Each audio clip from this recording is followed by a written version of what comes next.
UNANIMA International is a coalition of 22 communities of women religious and a new group of friends serving in 85 countries with 25,000 members. Beginning in 2002, we have been advocating on behalf of women, children and girls, migrants and refugees at the United Nations in New York and Geneva. Today, it is through the lens of family homelessness and displacement that we base our work. Aware of family homelessness as a manifestation of many intersecting multilateral issues in their local, national and international manifestations. UNANIMA International has consultative status at the United Nations with the Economic and Social Council and Department of Global Communications.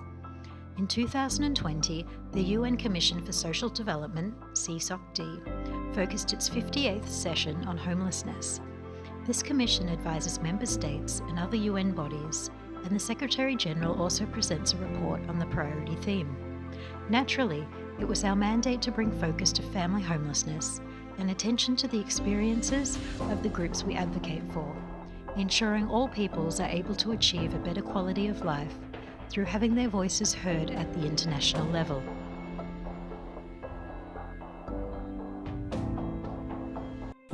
UNANIMA International has recognised family homelessness as a growing social problem. In India alone, over 73 million families lack decent shelter. This is in line with global trends. Having heard the call for transformation from our members, individuals and families globally, we have committed to ensuring that families, specifically women, children and girls, are having their voices heard at the international level. Homelessness in all its forms, including family homelessness, has been left behind in the global debate.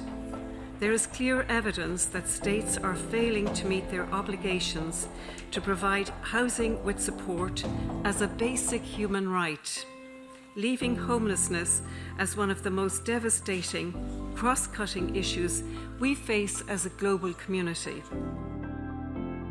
After attending the Commission Expert Group meeting as an expert on women and children and homelessness, Jean Quinn, the Executive Director of UNANIMA International, was invited to speak as the civil society delegate on the Priority Themes High-Level Panel.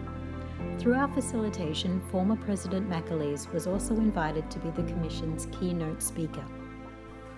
My thanks to the Commission and to UNANIMA International for giving me this unique opportunity to speak on a theme that has priority in so many people's hearts, but struggles to achieve priority in practical politics the world over.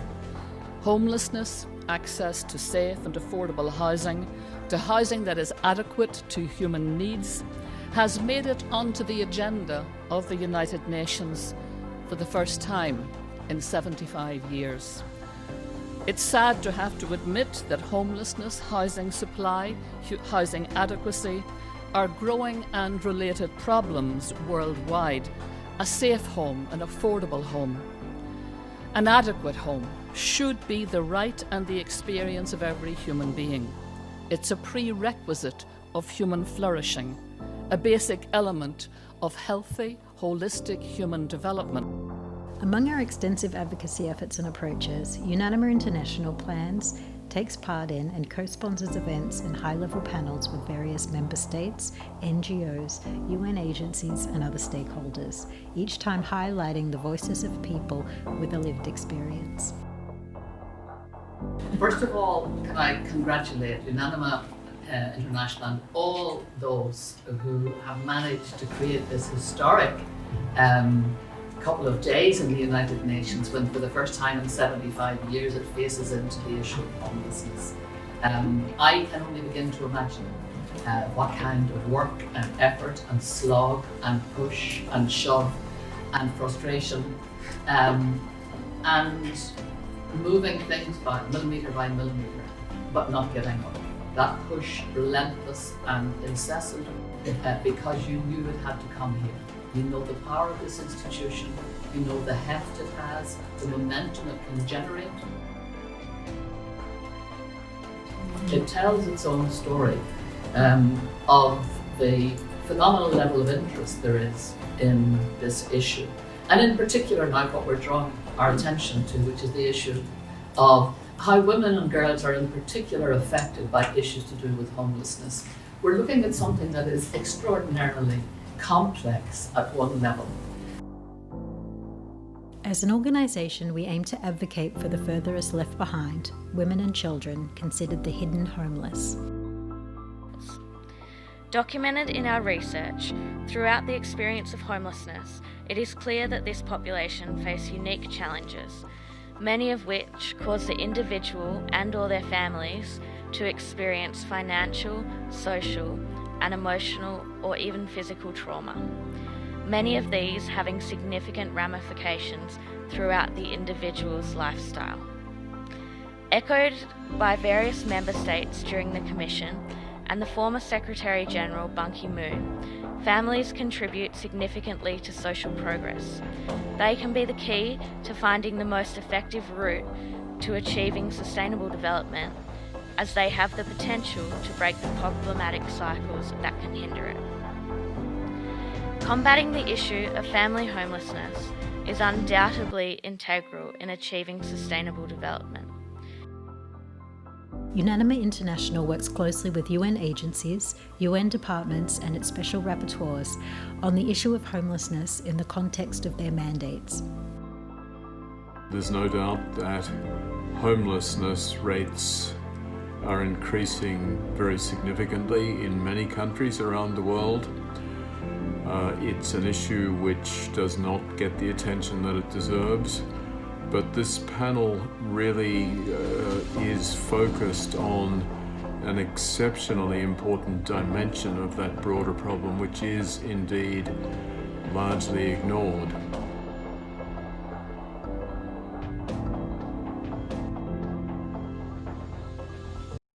As well as being a cross-cutting theme across the SDGs, homelessness is deeply intertwined with the achievement of human rights. Denying a person adequate housing is a gross violation of human rights. And so when we talk about housing first, what are we talking about? I believe it's that everyone needs a safe, supportive place that they can call home. A symptom of deeply rooted poverty and structural failure, homelessness is influenced by the economic, social, environmental, geographic, and even the linguistic context of a region. It presents itself in diverse forms globally. When I think of homelessness, at least in the Irish context, I think of people living in B&Bs, people waiting to be housed, people in overcrowded homes or staying with friends.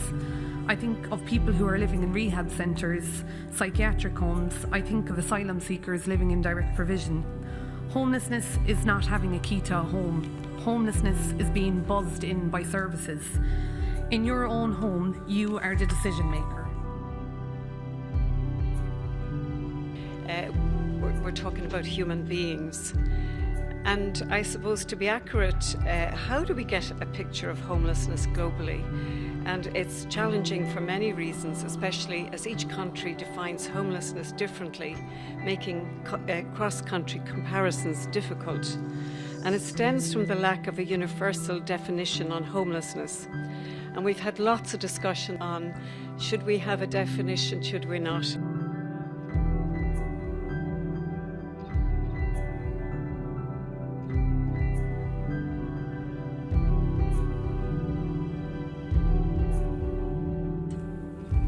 In the past few months, UNANIMA International have come to know, in Kenya, families sickened by floods in their slums and single mothers without access to stable income, nutrition, and sanitation. In both the global north and south, youth who've become homeless due to overcrowding in their homes, and women who've become homeless from leaving marriages and abuse. In the USA, grandmothers who have been evicted due to the presence of dependents in their housing.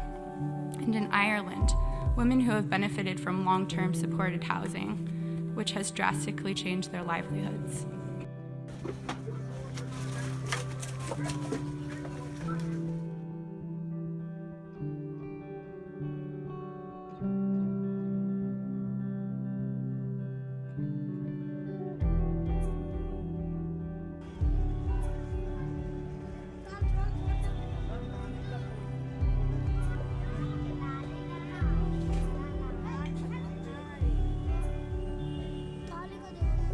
homelessness is a cross-cutting issue intertwined with each of the 17 Sustainable Development Goals.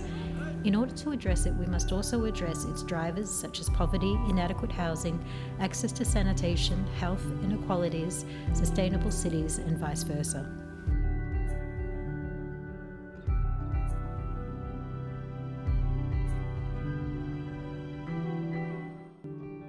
I worked through my teens and young adulthood as a volunteer in a shelter for homeless men and as a co-founder of the first shelter in Belfast for women and children made homeless through domestic violence. And so I knew that for many, many decades when people spoke of homelessness, that's who they meant. They meant people in those kind of troubled personal circumstances, and they were seen primarily as the responsibility of the charitable sector, not the state sector. Today, all has changed. We are challenged by the multiple faces of homelessness, captured now in the definition of homelessness, constructed by the expert group which met in Nairobi last year in preparation of today and for today. Homelessness, they say, is a condition where a person or household lacks habitable space with security of tenure, rights and ability to enjoy social relations, including safety. Homelessness is a manifestation of extreme poverty and a failure of multiple systems and human rights. That definition embraces tens of millions today who live in that precarious, erratic limbo world of housing instability and inadequacy.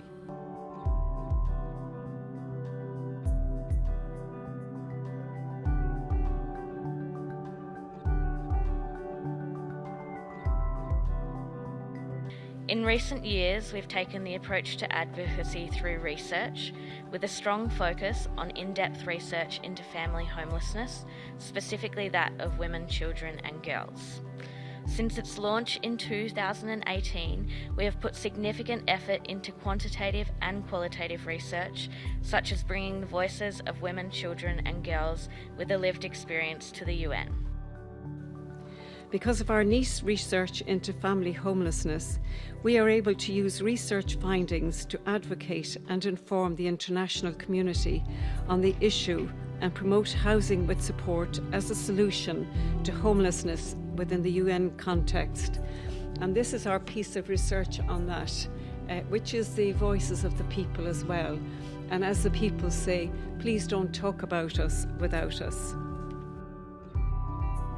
So what we have found from our grassroots members is the knowledge of the necessity in focusing on women and children within this. As mentioned, we do have 8 case studies and an SCG analysis that we have been focusing on in the last several months. Some of our research facets, briefly, as you'll see on the screen, are our partnerships. These have been vital to our research, including the UNANIMA International Board, some of whom are here today. They have helped so much with giving us an international perspective on family homelessness. And we also have Sophia Housing, who have given us really valuable inputs, and both of these partnerships have led us to access the testimonies from lived experience in different ways. So we thank you a lot for that. We also have NYU, which has given us more of the academic side. So the master's students gave capstones, which have helped us by doing literature reviews and giving some background on issues. Importantly, collaboration within our office is extremely important for us achieving documentation of family homelessness on the qualitative level and quantitatively as well. We've also had expert knowledge from academics. This helps with seeing the intersection of issues as things like climate change and other things that have been discussed today are causing family homelessness. Other experts include youth members of the United Nations themselves, service practitioners, and of course people with lived experience who are the ultimate experts. Ensuring women and children have a seat at the table and that their voices are heard at the UN and international level remains central to UNANIMA International's mission. As a means of achieving this, UNANIMA International was able to facilitate former President Macaulay's, Liz Madden and Kisi Arello, women with a lived experience, to speak at the United Nations. It's been 16 years since I've experienced homelessness, and it's only been in recent months that I've recalled my full experience. In my case, I tried to forget, compartmentalise, desensitise, and use whatever coping techniques I had to get me through the day. Today, I have healed enough to be present in my own experience, and it is this exact feeling that compels me to share my story with you. I was unemployed and I couldn't afford high rents. The cause of my homelessness here was external. It was caused by overcrowdedness, high rent prices, and a booming economy. Almost 50 years ago, I had a brief personal encounter with homelessness, and it was enough to carve an enduring memory of the chaos and fear of life lived off the grid, dependent on the kindness of strangers and on the hard-to-access box-ticking of beleaguered bureaucrats. I was then the oldest of 9 children. The youngest was 3 years old when sectarian paramilitary thugs machine gunned us from our happy home in Belfast, part of the United Kingdom, during the early years of the Northern Troubles. We were never able to return to that home, not even for an hour. Along with our parents, we sofa surfed for weeks, distributed in ones and twos around family and friends, until, thanks to a religious order of nuns, like Sister Jean's, we were given temporary access to an affordable, if very dilapidated home in a safer area. It was due for demolition, so our tenancy was always tentative. We knew it was not a permanent home. Today, I am going to talk about experience of becoming displaced. Since beginning grade 7 in 2015 at London Technical School, there has been lots of disturbance. Many of these really affect my life, especially my schooling. The biggest of this disturbance was a volcano eruption that caused me and everyone on my island to become displaced and left many of us homeless. London is a boarding school like many high schools across Vanuatu. After school each day in the evening, we as students come together to eat. On Saturday, 23 September 2017, me and my college friends were having our dinner at college dining hall. All of a sudden, we heard a big crash of noise, boom boom, like the sound of a gun. Then we saw a big flame of fire behind the 2 mountains. As this happened, our teachers came running to us and told us to stay quiet and not to be afraid. They said, it's just a volcano who's been asleep and now it's awake. We were scared. Many of us were so afraid. Due to the rushing of the evacuation and the first we could only take what we could carry, I forgot lots of things. Example, ID cards, birth certificate, and some of my school belongings and lots more. During these times, sometimes I would sit by myself thinking about my house, food we ate, thoughts that we wore, and wishing I could return quickly back to my island. Every day I would be sad because of that situation we are living under. When we talk about hearing about the lived experience, for me, this must be a meaningful partnership in ending homelessness. They must have meaningful and purposeful opportunities to inform and shape all levels of planning and implementation. Though we are still researching family homelessness, displacement and trauma, we put forth solutions based on our expertise, the input of our research partners, and what we've been told by people with lived experience. We recognise the importance of SDG 17 to our approach. It's good that we've been hearing about the solutions to homelessness. It's not just about giving someone a home, because I believe I would have been probably homeless multiple times if I didn't get the support that went along with this. I think communities can and should be making efforts to deal with homelessness and homeless people, and this can be achieved simply by treating homeless people with respect and dignity, and knowing that when you're respected, it actually helps the healing process.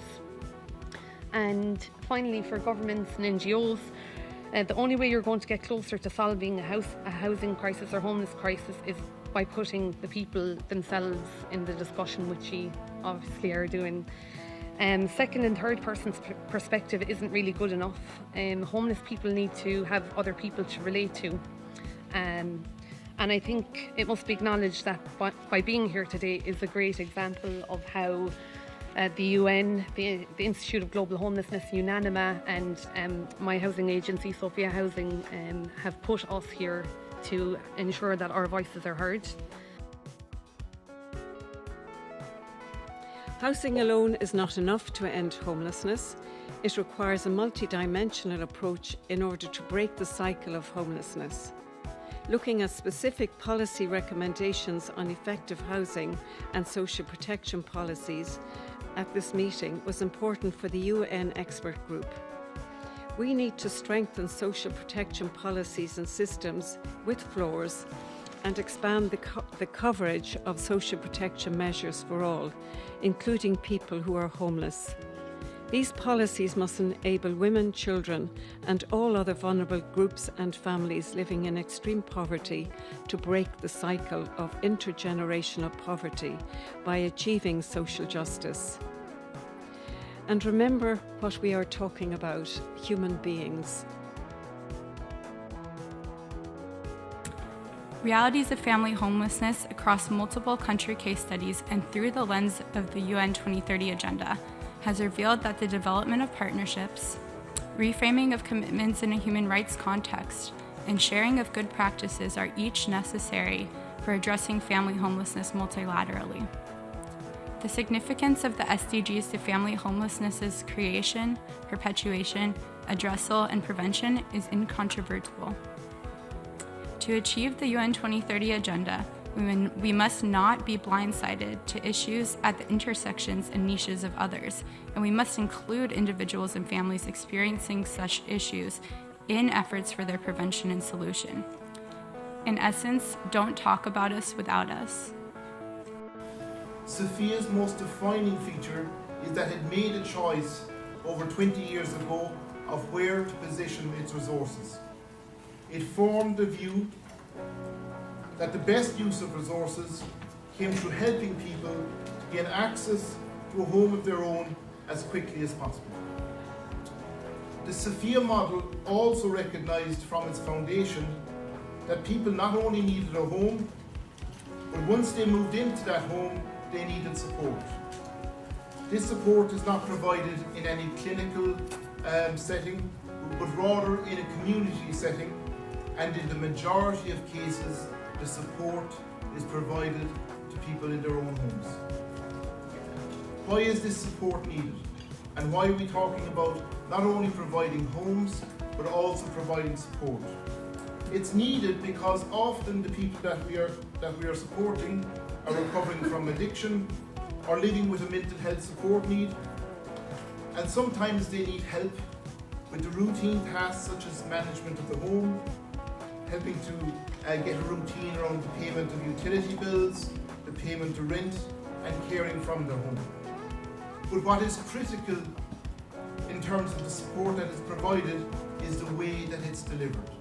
And I think that is one of the unique things about the model, the Sophia model. It's not enough just to give people a key to a new home, essential though that is. But it's also important to stay with them on the journey. They need a supportive, holistic environment, tranquil. They need long-term stability to help heal the trauma that comes with homelessness.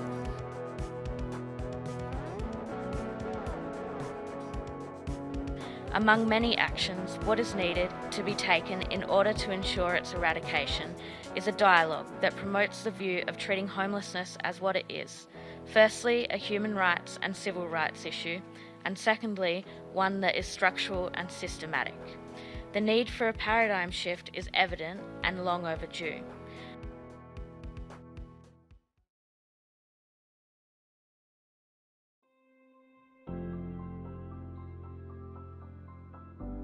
I am the coordinator of programs and the main UN representative for the Greek Orthodox Archdiocese Council.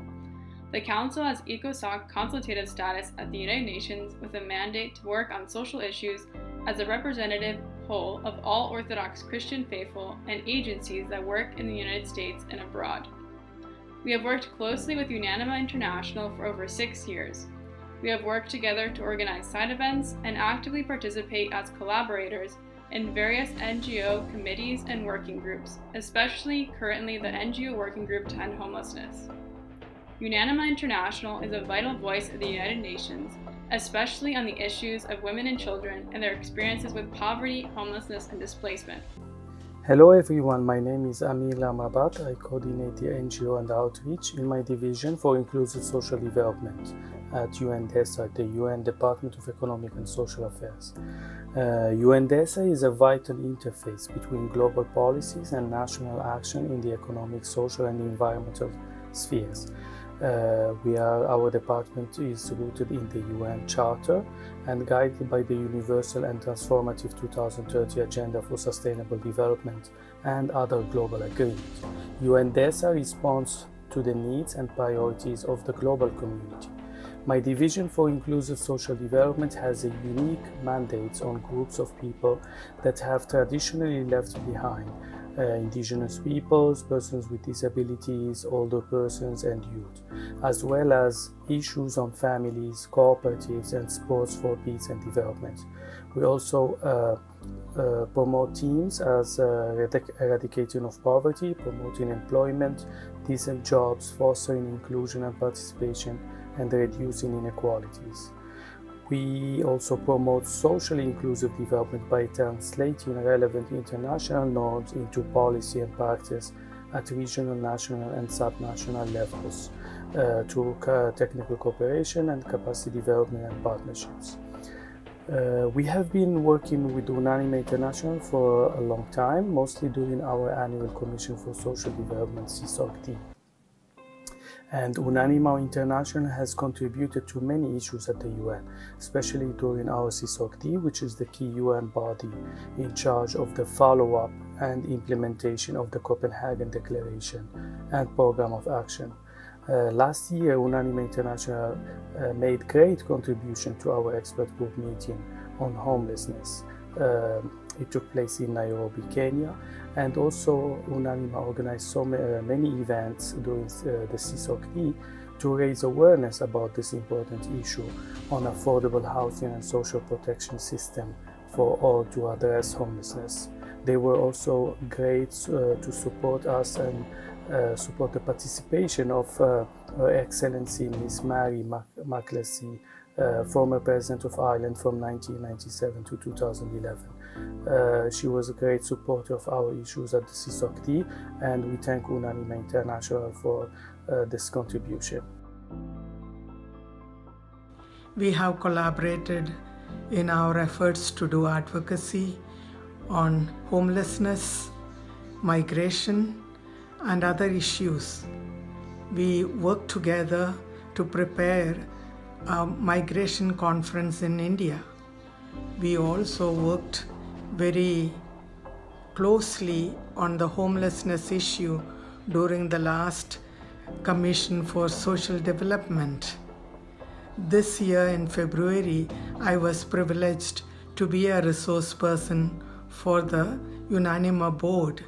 So I look forward to more collaboration and networking in the future to further our cause of advocacy for people and planet.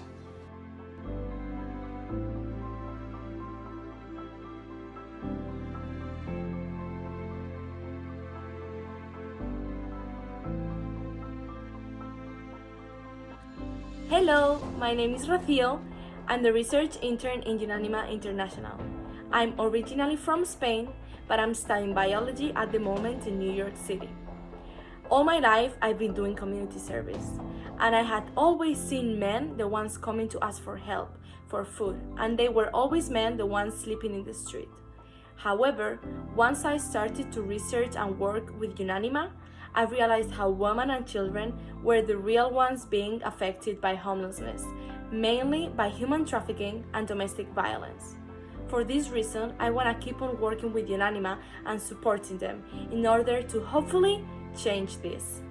Please keep supporting UNANIMA and see you soon. Bye!